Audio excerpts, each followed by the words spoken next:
Great, good afternoon. So I was asked to talk about the relationship between revenue management and digital marketing.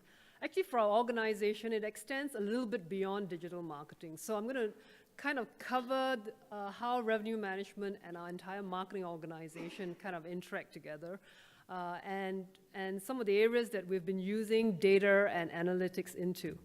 So just as a little bit of a backdrop, revenue management has really started to move beyond just traditional revenue management.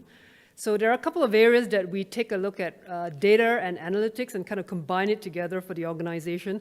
The first one is in this revenue performance. So revenue performance is really what we've been hearing about today, which is traditional revenue management, but extended into total hotel profit optimization. So that's a very, very key use of data and pricing and inventory management. We've kind of extended that into the marketing area as well, and that's where revenue management and marketing analytics kind of combine into now a single function to really try and optimize the returns that we would get from our marketing activity. And the third area is really with guest analytics. So one other side that has been brought into kind of under the purview of revenue management is an understanding of the guest and what would the individual guest be willing to pay for, and what are the key drivers of satisfaction. Because sometimes when you look at traditional revenue management, you realize that it is just day to day, it is optimizing demand that's there. But when you want to actually talk about using pricing and using inventory availability and packaging and promotion to actually speak to the consumer, then there's a lot more you need to understand about what is the consumer looking for. What exactly are they willing to pay for? So one example I have of that is, I kind of give that example of one of the resorts that we had in the Maldives. So during the off-peak period in Maldives, which is in May, the only customer that's really coming is the honeymoon market from Korea. So it is an off-peak period. It is actually going into sort of slightly rainy period. So traditionally what you would think of is, I will drop my price because, you know, the demand is low for it. But actually, if you look at this Korean honeymoon couple that's coming in, for them, this is their honeymoon period. This is a one-in-a-lifetime thing. So we thought about it for a while and we said, well, is it really right to just give this low price out there?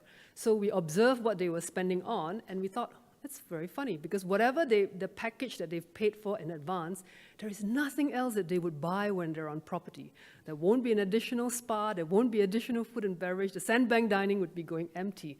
And that's because consumer behavior was such that the people who would buy this honeymoon package for them was the family. So the family in advance, if you had $1,500 US per night package, that's what the whole family would contribute towards. So our thought was that, okay, this is off-peak. How else would we, you know, in revenue management, try and recommend pricing such that we can increase revenue?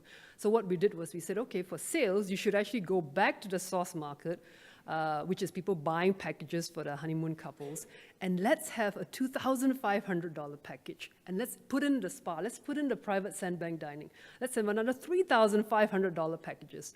And that was actually, it created a huge amount of incremental revenue. So more and more in revenue management, you're not just talking about managing the demand that's out there. You can actually play a big role because of your ability to analyze and understand the market. If you were to sort of take yourself a step forward as well and try and understand the customer's point of view and what they're looking for and what you should be pricing and packaging.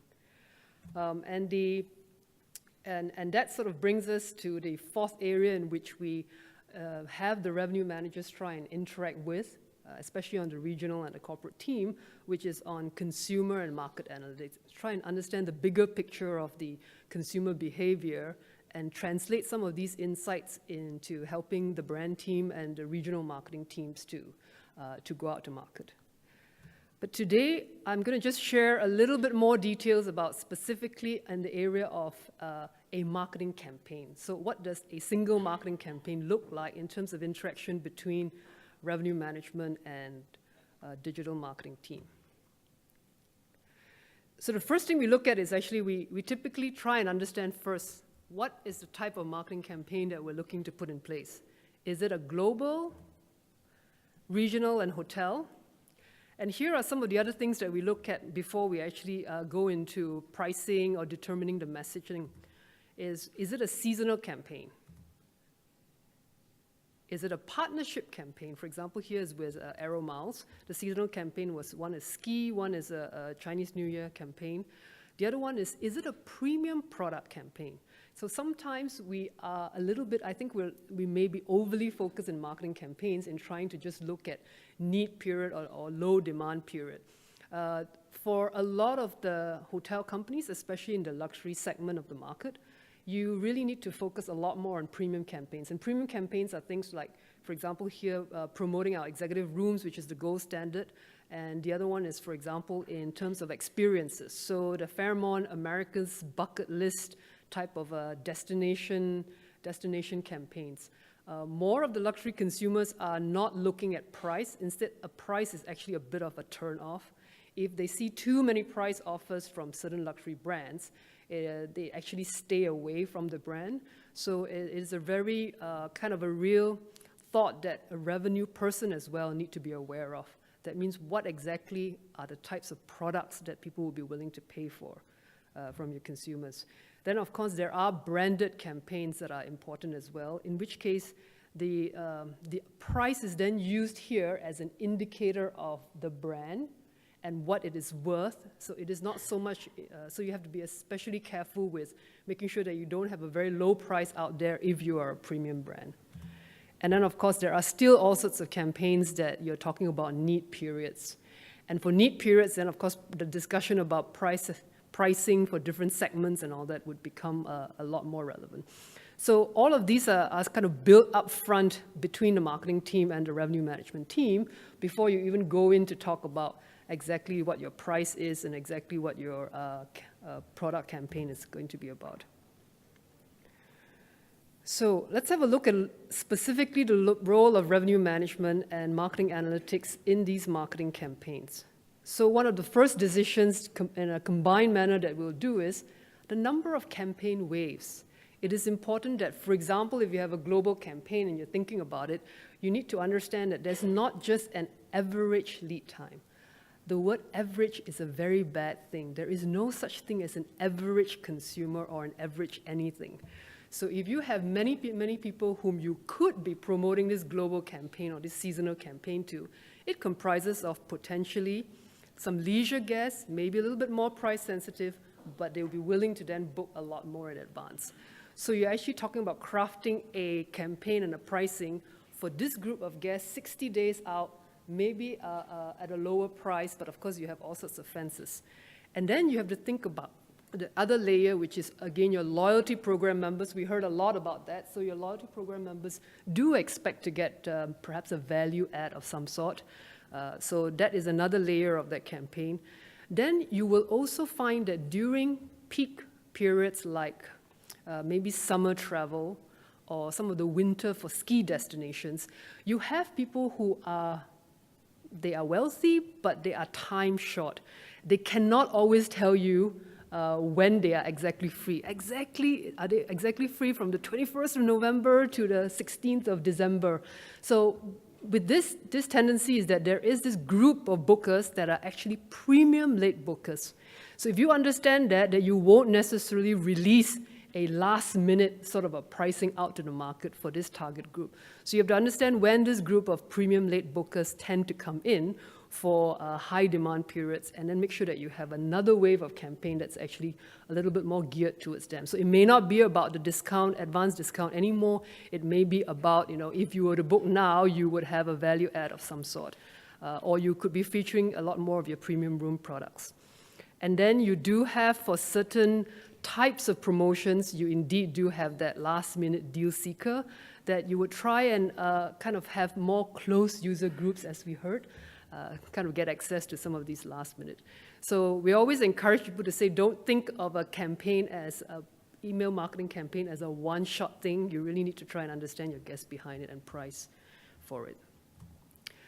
Then the other one is, of course, then finally, when you understand your consumer market that you're going for, then you look at the package and the promo offer. So what room types are going out?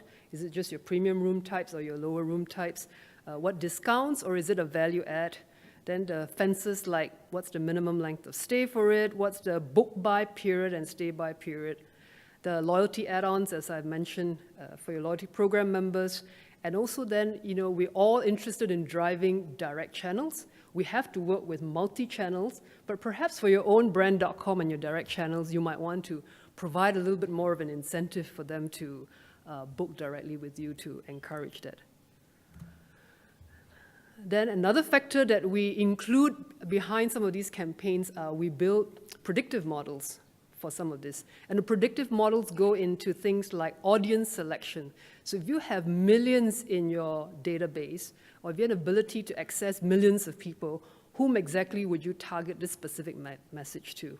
So it could be for audience selection for the campaign, or it could be for pre-arrival. So after someone is already booked, just before they arrive, what should be the message that goes to them? Again, this is towards contributing towards the total hotel profit optimization area. What ancillary well? So is it a spa that you should be pushing to this particular guest? Is it a transfer? Is it a breakfast? Is it a sandbank dining? So what sort of additional experience should you be providing to them? And then, of course, when they finally do arrive on property, then again, that's another revenue opportunity that you could build a predictive model around. So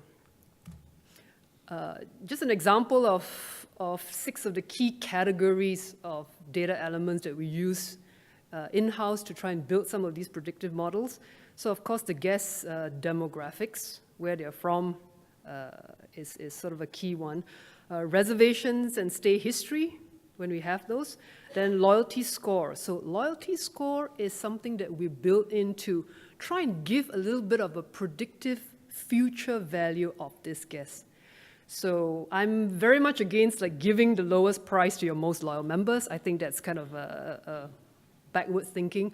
But there is definitely something to providing the most availability to your most loyal guests. So you want to make sure that if this guest is predicted to have a $54,000 future value as opposed to just a $1,200 future value, that you want to make sure that they do get the room of their choice, even if you have to overbook, as Dimin was saying, in order to make sure that you get this total guest value and total lifetime value.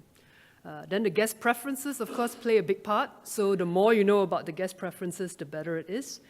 The one area in this guest preference that we are really interested in, but we haven't yet, it's kind of a next step of what we would like to do, is you don't always have enough guest preference for any one individual guest. So we are trying to incorporate into our system something like what Amazon, I guess, would do, which is guests like this, guests that look a little bit like this are very likely to behave to have certain preferences as well.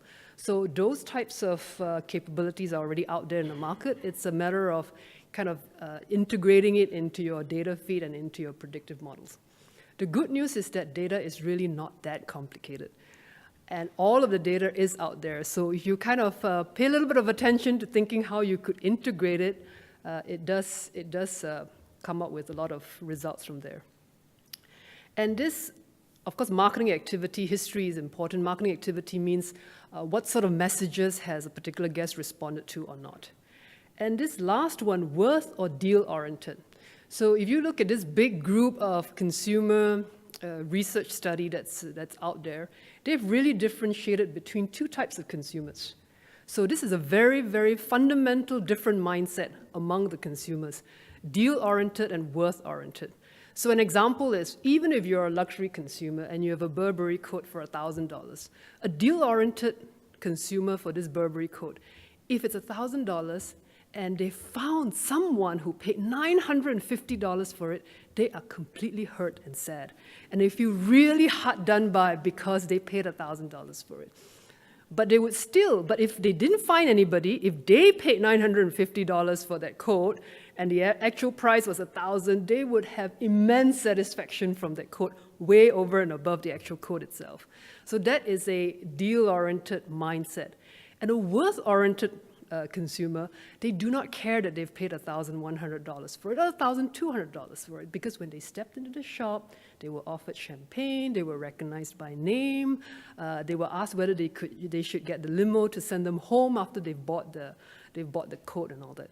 So this is going to be this is a current challenge that we're trying to put into numbers and build into algorithms, which is the ability to recognize that when we sometimes have discounts for need periods, we do not serve it to a worth-oriented consumer. But if we have a premium product campaign that we need to go out, we're definitely serving it to a worth-oriented consumer. And economically for hotels, of course, the good news for us is that in travel, so by different categories, there are also different mindsets.